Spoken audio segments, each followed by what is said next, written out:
क्या बिहार का चर्चित भरत तिवारी एनकाउंटर मामला अब और बड़ा आंदोलन बनने जा रहा है? आखिर क्यों बेटे की 13वीं पर एक मां ने मुख्यमंत्री पर भरोसा ना होने की बात कही? क्यों परिवार अब पुलिस अधिकारियों की गिरफ्तारी की मांग कर रहा है? और आखिर 17 जुलाई को दिल्ली के जंतर मंतर पर प्रदर्शन का ऐलान क्यों किया गया? नमस्कार, आप देख रहे हैं वाईबीएन बिहार झारखंड और मैं हूं डॉक्टर सुरजीत सिंह। और आज हम आपको अंदर की बात में बताएंगे भरत तिवारी एनकाउंटर मामले में आए उस नए मोड़ के बारे में जिसने बिहार की राजनीति और प्रशासन दोनों के सामने कई बड़े सवाल खड़े कर दिए हैं। बिहार के भोजपुर जिले में एक चर्चित जो भरत भूषण तिवारी एनकाउंटर है, उस मामले में एक बार फिर नया घटनाक्रम सामने आया है। भरत तिवारी की 13वीं के अवसर पर उनके परिवार ने कई गंभीर सवाल उठाए हैं। भरत की मां आशा देवी ने कहा कि जिन पुलिस अधिकारियों पर हत्या के आरोप लगाए गए हैं, उनकी अब तक गिरफ्तारी क्यों नहीं हुई। उन्होंने यह भी कहा कि उन्हें राज्य सरकार और मुख्यमंत्री पर भरोसा नहीं है और अब उन्हें केवल अदालत से न्याय मिलने की उम्मीद है। अपने बेटे की 13वीं के दिन आशा देवी भावुक नजर आई। उन्होंने कहा कि उनका बेटा अब इस दुनिया में नहीं है, लेकिन जिन लोगों पर गंभीर आरोप लगाए गए हैं, उनके खिलाफ अब तक गिरफ्तारी नहीं हुई। परिवार का आरोप है कि मामले में अपेक्षित कार्रवाई नहीं हुई है। आशा देवी ने कहा कि अब उन्हें न्यायपालिका से उम्मीद है और वे कानूनी लड़ाई जारी रखेंगे। भरत तिवारी के पिता काशीनाथ तिवारी ने भी जांच प्रक्रिया पर सवाल उठाए। उन्होंने कहा कि जब पूरी घटना सार्वजनिक चर्चा का विषय बन चुकी है, तब बार बार जांच की बात क्यों की जा रही है। उन्होंने मांग की कि निष्पक्ष जांच सुनिश्चित करने के लिए संबंधित वरिष्ठ पुलिस अधिकारियों को भी जिले से हटाया जाए, जिसमें एसपी राज के बारे में कई सवाल उठ रहे हैं। परिवार का मानना है कि निष्पक्ष जांच के लिए स्वतंत्र माहौल आवश्यक है। इस मामले में अब आंदोलन को राष्ट्रीय स्तर पर ले जाने की तैयारी की जा रही है।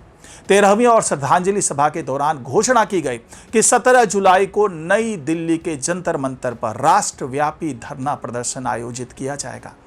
इस प्रदर्शन का उद्देश्य भरत तिवारी मामले में न्याय की मांग को राष्ट्रीय स्तर पर उठाना बताया जा रहा है। सभा के दौरान आंदोलन को संगठित रूप देने के लिए कई समितियों के गठन की भी घोषणा की गई। बताया गया कि अमर शहीद भरत तिवारी न्याय संघर्ष समिति सहित कुल 11 समितियां बनाई जाएंगी, जो आगे की रणनीति और कानूनी लड़ाई में परिवार का सहयोग करेंगी।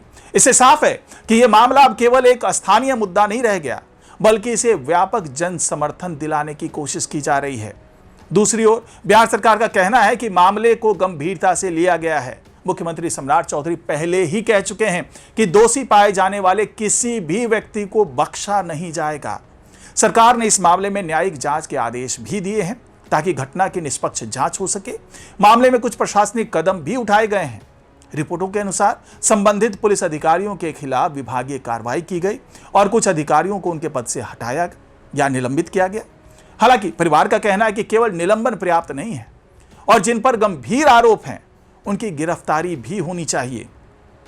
इस पूरे मामले में फिलहाल 2 अलग अलग पक्ष सामने आए हैं। एक ओर पीड़ित परिवार, जो पुलिस अधिकारियों पर गंभीर आरोप लगाते हुए गिरफ्तारी और कड़ी कार्रवाई की मांग कर रहा है। दूसरी ओर राज्य सरकार का कहना है कि न्यायिक जांच के माध्यम से पूरे मामले की निष्पक्ष पड़ताल कराई जाएगी और जांच के आधार पर आगे की कार्रवाई सुनिश्चित की जाएगी। भरत तिवारी एनकाउंटर मामला अब राजनीतिक जो बहस है उसका भी हिस्सा बन चुका है। विपक्षी जो है वो सरकार से जवाब मांग रहे हैं, जबकि सरकार का कहना है कि वो किसी भी दोषी को बचाने के पक्ष में नहीं है।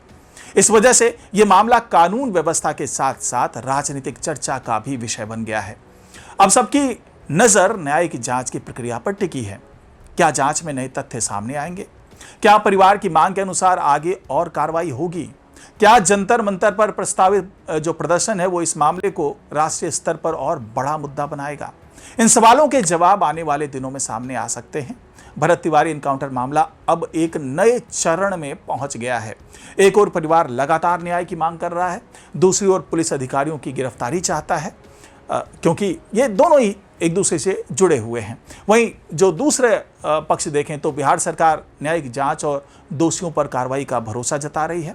अंतिम निष्कर्ष जांच और न्यायिक प्रक्रिया के पूरा होने के बाद ही सामने आएगा। आप इस पूरे मामले को किस नज़रिए से देखते हैं? क्या आपको भी लगता है कि न्यायिक जांच से सभी सवालों के जवाब मिल पाएंगे? अपनी राय हमें कमेंट बॉक्स में लिखकर जरूर बताइएगा। अगर आपको ये वीडियो पसंद आया हो तो इसे लाइक करें, शेयर करें और हमारे चैनल को सब्सक्राइब करना ना भूलें।